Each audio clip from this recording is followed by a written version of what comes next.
In the last episode of Live Well and Flourish, I discussed an incident of considerable incivility I witnessed recently and talked about how incivility is fruitless. In this episode, I focus on how incivility is in many ways the opposite of flourishing and therefore is harmful to your flourishing.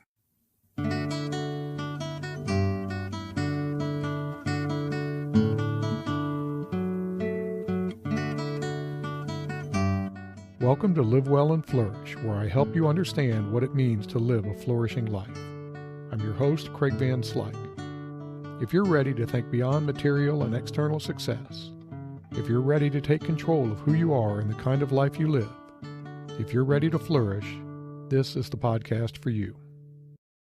The incivility I talked about last time was brought on by an incident at an industry-related conference I attended.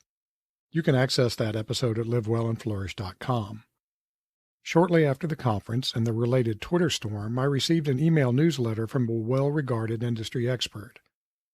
I should note that there was enough time between the events and the newsletter going out so that the message didn't represent a reactive hot take.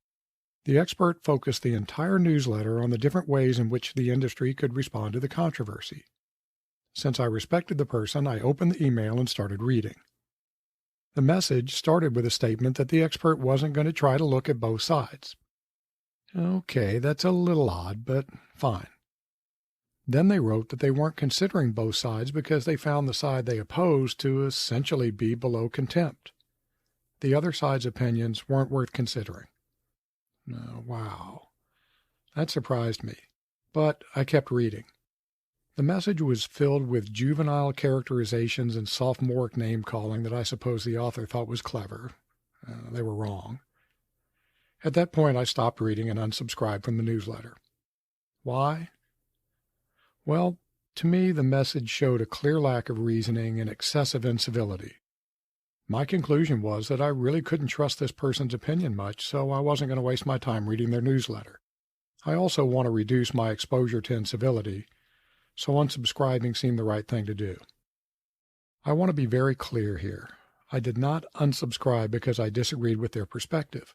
I unsubscribed because the message signaled to me that the writer was not the sort of person I wanted to follow. Let's break down why I felt that way by discussing the relationship between incivility and flourishing. Incivility is a lack of civilization or an uncivilized condition. Okay, then what does it mean to be civilized? Being civilized means having a highly developed society and culture, showing evidence of moral and intellectual advancement, and being humane, ethical, and reasonable. Those last bits are critical here. Characterized by moral and intellectual advancement, being humane, ethical, and reasonable. So acting with incivility usually signals a lack of moral development along with a lack of intellectual development and sound reasoning. By the way, this is kind of ironic because those who act uncivilly often seem to view themselves as being morally or intellectually superior to their targets. Now let's look at what flourishing involves. Flourishing is an activity of the soul in accordance with virtue and reason. Do you see the parallels? The things that characterize someone who is acting with incivility are in opposition to the things that characterize flourishing. Because incivility signals a lack of moral development, it is not in accordance with flourishing.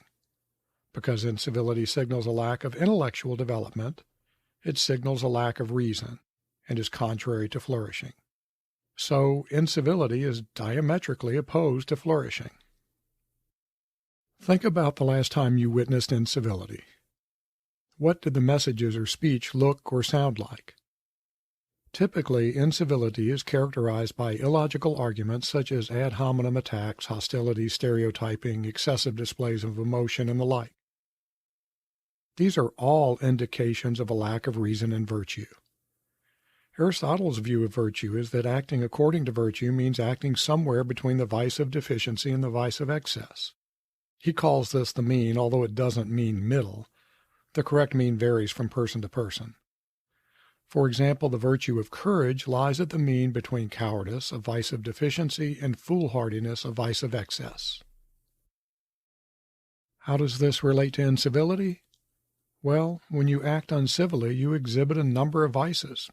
cantankerousness, pride, intemperance, hot-headedness, and a lack of respect, to name a few. You act with a lack of virtue. Let's take this a step further. According to Aristotle, we become what we repeatedly do. Conscious practice leads to habit, which leads to being.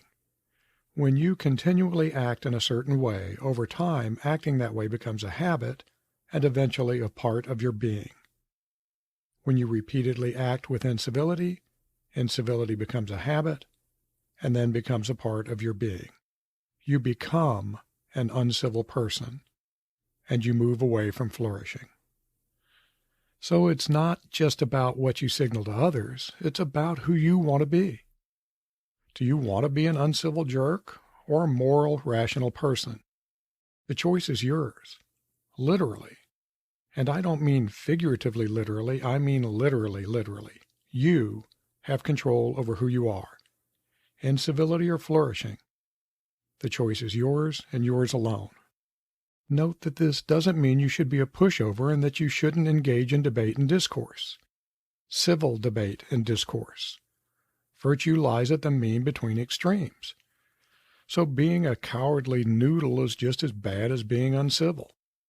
Also, as I mentioned in the last episode, there are some rare, very rare times when acting with righteous incivility is the correct action. But, as I said, these times are rare. I want to make one more connection between acting uncivilly and reason. Incivility doesn't accomplish anything of real value, as I discussed last time. Ultimately, incivility is an act of futility. So the high costs of incivility will virtually always exceed the benefits. Choosing something in which the costs exceed the benefits is clearly irrational and contrary to reason. Okay, so that's how acting with incivility harms your flourishing. Now let's consider how exposure to incivility does the same. Incivility is toxic.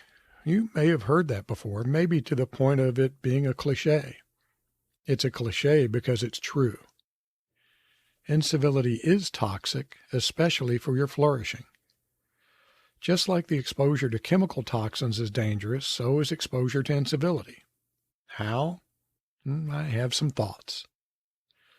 Exposure to incivility may lead you to overemphasize negative aspects of a situation. Maybe you've heard someone say that American politics are the most rancorous they've ever been. My response is typically to say, Burr Hamilton. Check out some political cartoons or editorials from the 1800s. Good Lord, talk about rancor. Things seem so rancorous today because it's so much more apparent, especially on social media, talk radio, cable news, and some podcasts. So we often see people at their most exaggerated state of incivility. Exposure to this much negativity harms your flourishing. Similarly, exposure to incivility can, in some cases, reinforce harmful stereotypes. Stereotypes are generalizations we make about groups. Incivility preys on these stereotypes. The left calls the right bigoted fascists, and the right calls the left delusional snowflakes. Did you just think, well, that's because they are? Of course you didn't, but I'll bet some folks did. These stereotypes, when applied to individuals, are usually wrong. So when you apply stereotype thinking, you're making a reasoning error. If you want to learn more about how generalizations can be harmful, check out my episode on the problem with generalizations. There's a link in the show notes. Being exposed to significant incivility may also lead you to develop an anti-deliberative mindset. Now, what does this mean? Well, by anti-deliberative mindset, I mean a mindset that tends towards snap judgments without accounting for the fact that in any situation, you can consider it from multiple perspectives. As I often tell my doctoral students, learn to look at things through multiple lenses and you'll see problems through innovative eyes. Shift your perspective, and you'll shift your understanding of the world. An anti-deliberative mindset only considers its own perspective. Look, tough problems are tough because the solutions aren't clear. The world is a gray place. To really understand something, you need to think about it from different angles. Being exposed to excessive incivility limits your ability to do this. Incivility also tends to be an odd sort of an echo chamber, even when there's a debate between opposing sides. When witnessing such exchanges, we have a tendency to overvalue what people on our side say, so we really only hear what our side is saying. That's an echo chamber. What's odd, though, is that when you read or hear comments from the other side, there's a tendency to just reinforce our negative views of the other side. You think, see, the other side is a bunch of unthinking jerks. Here's proof. Again, when you start thinking this way, you're not in accordance with reason. You're not flourishing. As I mentioned last time, incivility typically spawns more incivility, so it's easy to get dragged into a downward spiral of incivility.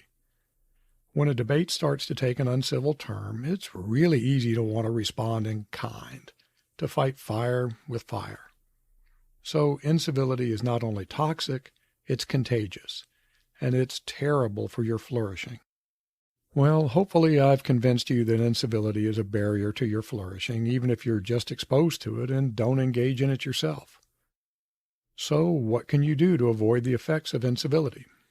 You guessed it. I have some ideas. Here are 3 things you can do this week to avoid the negative effects of incivility on your flourishing. My first and perhaps most important bit of advice is to avoid incivility. When something is toxic or contagious, to avoid the thing's effects, avoid the thing. You might want to remember this as flu season approaches. Seriously, when you sense that something is becoming uncivil, just disengage. Politely leave the conversation or close the website or app. Just walk away. True, this won't stop the incivility, but it will limit its effects on you. In the next episode, I'll talk about how incivility hurts our collective flourishing, and we'll offer some thoughts on how you can help reduce collective incivility. But for now, we'll focus on you. Something else to try, and I admit this is a bit out there, is to use incivility as a chance to examine your stereotypes and generalizations. Do this by thinking of counterexamples. When witnessing incivility from the other side, your brain tends to use the episode to reinforce any negative stereotype you might hold. Put the brakes on this by actively thinking about someone from that group who does not act uncivilly. If someone on the right makes a nasty, idiotic remark about gay people, don't think right-wingers hate gays. Think of an example of someone on the right who respects and supports gay people and their rights.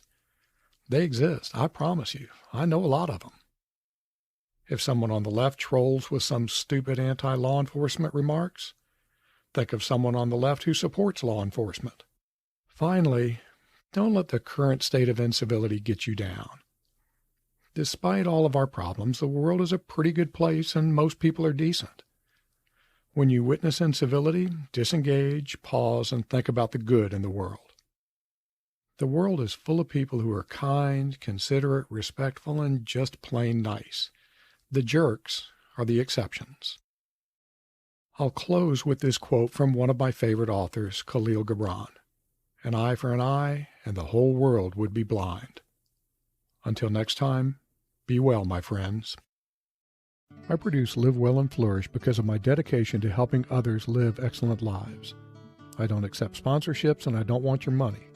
The only thing I want is to help you and others flourish. If you've received some value from this episode, please share it with someone that might also benefit from listening. The best way to do that is to direct them to livewellandflourish.com. Until next time.